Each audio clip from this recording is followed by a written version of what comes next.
President Joe Biden conducted an aerial survey of storm-damaged regions in western North Carolina on Wednesday. Vice President Kamala Harris traveled further south to Georgia to engage with emergency responders and families affected by Hurricane Helene. She aimed to reassure the recovering communities that the federal government would support rebuilding efforts for the foreseeable future.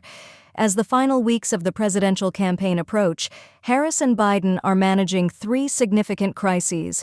These include an escalating conflict in the Middle East, a longshoremen strike impacting supply chains, and the aftermath of one of the deadliest hurricanes in U.S. history. Harris plans to return to campaign activities in Midwestern battleground states later this week. Meanwhile, Biden will continue his tour of storm-affected areas in Georgia and Florida. In Augusta, Harris met with storm victims, including a woman who lost her husband during the disaster. She emphasized the collaborative efforts of state, local, and federal officials in delivering relief. Additionally, she stressed that the response to the disaster would extend well beyond Wednesday's visits. She stated in Augusta.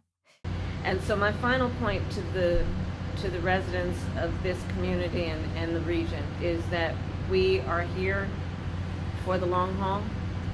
There is the work that we have done together that was the immediate response, preparation for, and then the immediate response after. But there's a lot of work that's going to need to happen over the coming days, weeks, and months.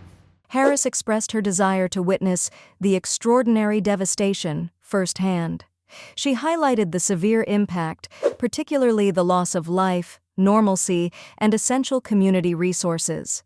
Hurricane Helene made landfall on Thursday, causing widespread destruction across 6 states and resulting in over 140 fatalities.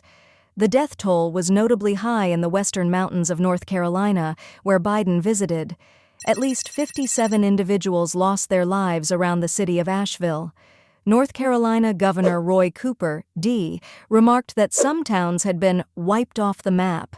The federal government has mobilized resources to support the affected areas. However, the Republican and Democratic presidential campaigns have differed on the timing of high-profile visits to disaster zones. On Wednesday, 6 days after the landfall, Biden flew over the Asheville area, observing damaged structures and fallen trees. He was accompanied by Asheville's mayor, Governor Cooper, and emergency management officials. Biden plans to visit additional storm-impacted areas in Georgia and Florida on Thursday. He will meet with individuals in impacted communities, as stated by the White House.